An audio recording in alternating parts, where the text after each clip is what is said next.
Okay, so we're here with more FCA royalty. We've got a board member now, Richard Thame, who's the CEO of CouriersPlease. So wearing two hats, running a business, occasionally, getting involved in FCA things.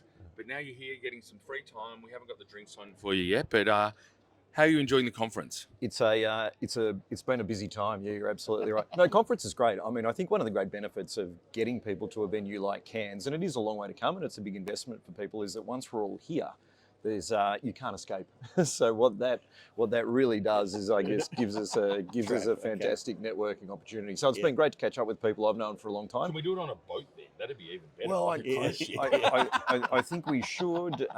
We're looking for a sponsor. I've got two guys in mind. But yeah, every year it keeps getting better. So yeah, I've tucked that one away for next year for the guys. Is it always up here? Is it always in Cairns? No, it's not, and I'm sure it has been over the many years that the FCA has been around. Right.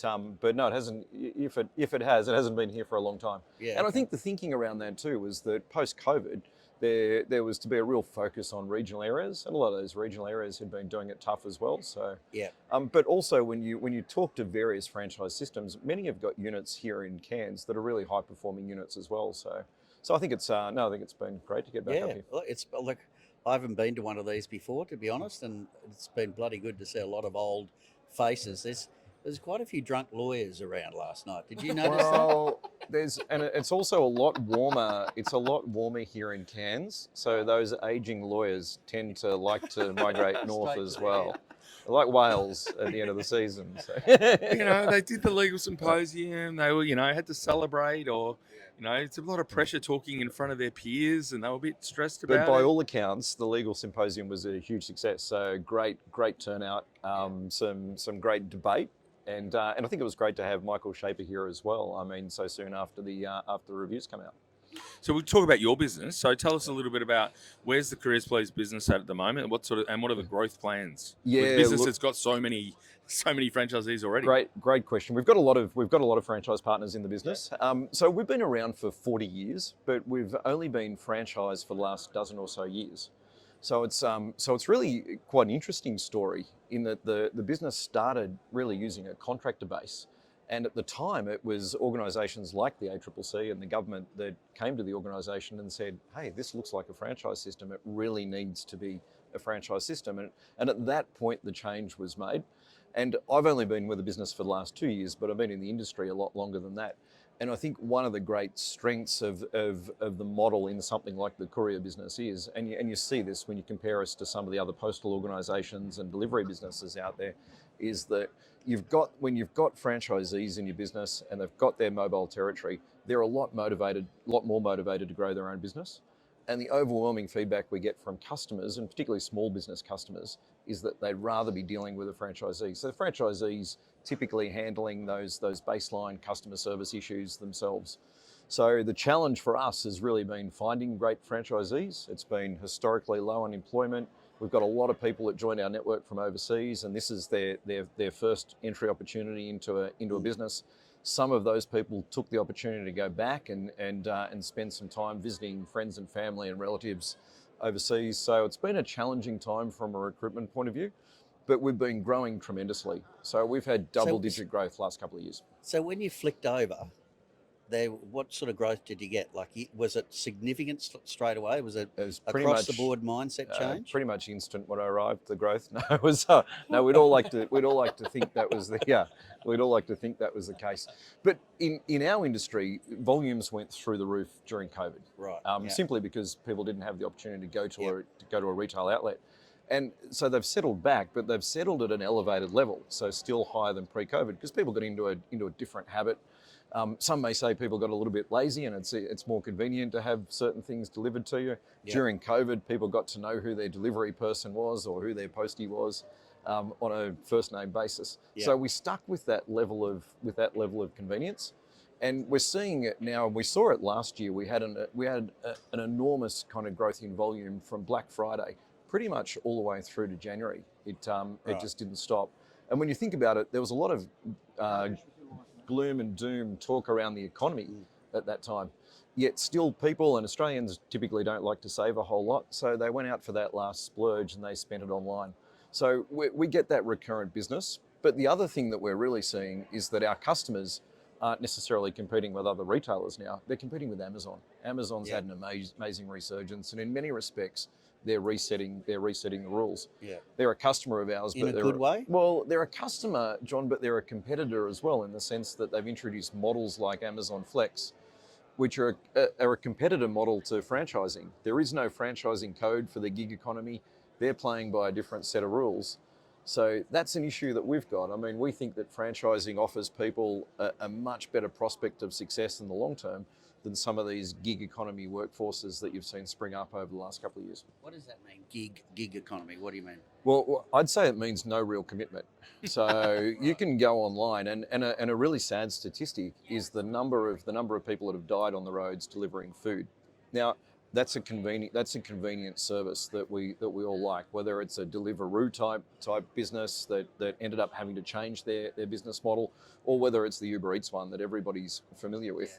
The reality is that it's convenient in the sense that people can sign up and be on the road driving and delivering very quickly, but at the same time they don't have any of the protections that the rest of us make sure that or training that the rest of us make sure our franchisees enjoy. Just a quick one. So how real are the drone deliveries? Is that going to take off, or is that a bit? What do you think, John? No, I put it this way. I say to people, look, it's annoying enough with traffic in any of the metro cities as it is. Can you imagine what it would be like if you had thousands of drones delivering? It'd be like pain in the ass. Yeah. But the reality is there is a place for drones. So certainly emergency services, I think have got an enormous leg up from things like drones. But are you going to see your food delivered by drone or an Amazon package delivered by drone in the near future? Probably not, realistically. You can still, and if you did, it would be a whole lot more expensive on today's economics than it is being delivered by a van. But I was at the IFA conference in Phoenix this year, and some of your fellow board members had a couple of drinks and got in the driverless cars, and they were having a great time going around. So, what are your thoughts of the driverless cars? I think if you've had a few drinks, it's a much safer place to be. Look, I think autonomous vehicles will absolutely kind of revolutionise the industry. I mean, we've seen it with EVs to some extent, and that's really been under a sustainability banner and focus. But I think when it comes to autonomous vehicles, you think it's not that safe to have somebody driving a large truck for 12 or 13 hours continually. I think that's where you're going to see it, and you're seeing it in the mining industry at the moment, particularly in Western Australia. I think you'll see it in heavy vehicles, and I think it'll be a while before you see it kind of around the suburbs. But there's no doubt that the landscape's going to change over the next decade or so. So you started with CouriersPlease when? I started 2 years ago, just as we were coming out of COVID, and then really, I guess, trying to understand what the business would look like after COVID. So that flip over only just happened. I thought that was a while ago. I think you were mixing up. I was. So when and I know a bit about the story as well. I was doing some legal work at the time for CouriersPlease, and looking at the how going from a contractor model to a franchise model was different from when Richard came into the business. Right. So that was sort of 12 years ago. Yeah, so at that time I was running the Fastway business, which ultimately became Aramax here. Oh, yeah. So I had that experience in the industry, I guess. Yeah. And then left Aramax and went to run the Snap printing franchise for a couple of years during COVID. He knows a little bit about a business that we were talking to as well with Snap. So the really interesting thing about that is that when you're dealing with these turnaround situations or structural change in an industry like printing, which is in decline, then people have a different perspective on it. And what I found there was that COVID had this dramatic effect on volumes. People just didn't need things printed, and the business had to pivot very quickly to things like online. Whereas when I came across to CouriersPlease, I could see that the opposite had happened, that they were just swamped with volume. So it's quite interesting how COVID had such a dramatically different effect on businesses. So I know your business CouriersPlease is owned out of Singapore. And so, what sort of global trend? You're working with a global board, and Yeah, so reporting to them. it's interesting. So Sing Post has owned CouriersPlease for the last decade or so now, and made an enormous investment in the Australian market. So has invested across a range of transport technology assets, as well as what I would call transport businesses. So we've got quite a portfolio here in Australia now. But to your question about what trends we're seeing overseas, we're seeing the rise of cross-border trade again. So certainly you would have noticed the amount of trade increasing again between China and Australia. So that's really jumped up. But the one that I'd really call out is Thame.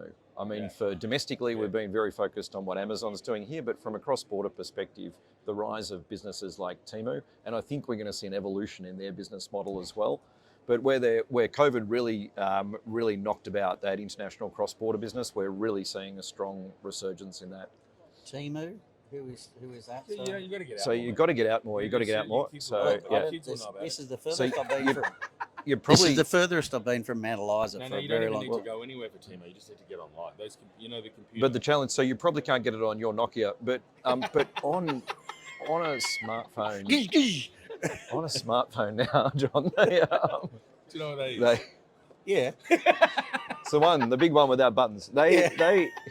So I've got one of those. but I think the really interesting thing is, and it's dangerous, I guess, from a retailing point of view, they've gamified shopping. So, and in many respects, they're building an enormous database. So what we find is that that previously people were happy to wait for 14 days for something that they didn't pay a lot of money for to be delivered out of China, for example. But nowadays they want it in 2 or 3 days. So we want it cheaper, faster, better experience, and they want to have a little bit of fun doing it as well. So Temu is a what? Temu's a platform. And you order shit on it. It's a shopping weapon. Is probably Right. the way. So is it like Amazon? So it's like Amazon, but it's giving you a gateway into literally hundreds of thousands. If they would probably say millions of products. Right. But they're doing it at an extremely low cost, and there's an enormous volume coming into. Around how they're doing it at that low cost. But Absolutely, yeah. Thank you very much. Thank you for all the work that you're doing in the board, and helping the franchise sector to continue to grow and flourish. And thanks for spending some time with us today. Likewise, it's been a pleasure. Thank you. Thanks, guys.